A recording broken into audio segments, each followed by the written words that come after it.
Il m'a été donné donc de vivre un véritable cataclysme. Donc là, on est dans un autre mouvement. Donc autant les grâces, c'est quelque chose qui vient sur vous, qui vous inonde de joie, qui vous inonde de douceur, qui vous inonde d'amour, qui vous lave, qui vous nettoie, qui vous purifie.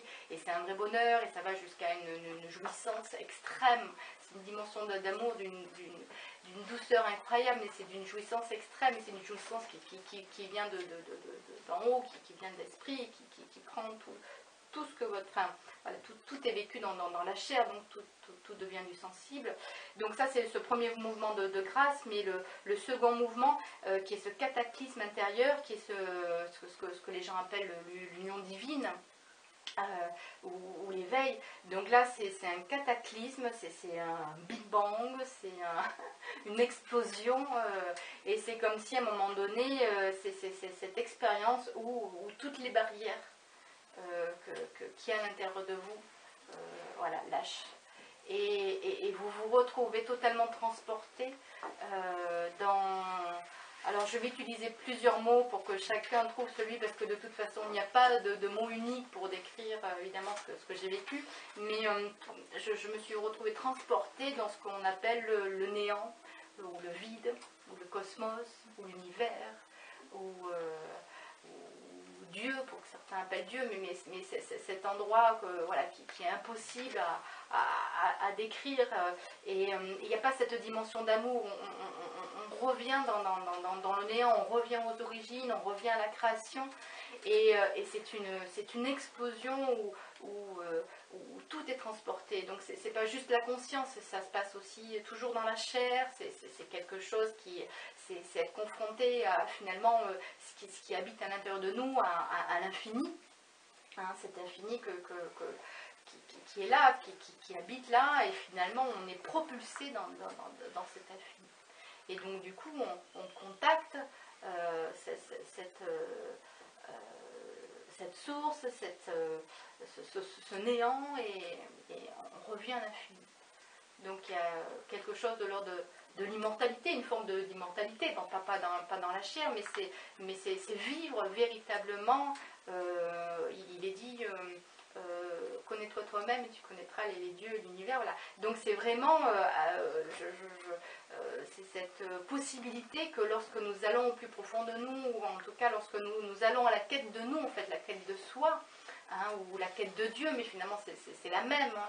Donc peu importe si on va à la découverte de nous ou à la découverte de Dieu, elle nous amène à la même, tous dans cet infini, mais c'est vraiment voilà, à partir du moment où on fait, comment dire, on va vraiment vers nous, on va vraiment vers les découvertes de nous, on s'offre une libération incroyable, et on découvre évidemment cet univers, et on se retrouve en contact de l'infini. Et donc cette expérience, je ne saurais pas du tout vous dire combien de temps ça dure. Je ne saurais pas si c'est une microseconde ou une heure ou une éternité. Comme je ne savais pas qu'elle allait arriver, mais je me rappelle au retour de ça, où effectivement tout est transformé, toute la conscience. J'ai eu l'impression d'avoir la tête qui était restée dans l'univers, et c'est comme si j'observais la planète Terre et les êtres qui étaient sous cloche, en fait. C'est comme si on reste sous cloche, et il y a une dimension où finalement à nous d'émerger, en fait, de sortir de ce chapeau, de quelque chose qui fait qu'on est maintenu sous l'eau, quoi. Mais c'est cette vision, c'est comme si mes pieds étaient vraiment restés toujours sur terre, et que je m'étais étirée pour aller jusqu'à l'infini, et cette conscience de l'infini, et cette conscience du réel. Et dans cette conscience du réel aussi, finalement c'est cet enseignement que la vie m'apporte, et où il m'a été donné de voir aussi la souffrance à l'état pur, en fait, hein, parce que l'impression que j'ai, c'est qu'on souffre et que dans notre rapport à la vie, en fait, on essaie de minimiser notre souffrance ou de mettre une carapace finalement pour nous éviter de sentir véritablement le fin fond de notre souffrance, qui est un mouvement totalement humain et voilà, c'est pas un reproche. Mais du coup, dans cette conscience qui m'a été donnée, ça a été comme si les yeux percés et aller au-delà des voiles et voyez cette réalité de la souffrance à l'état brut.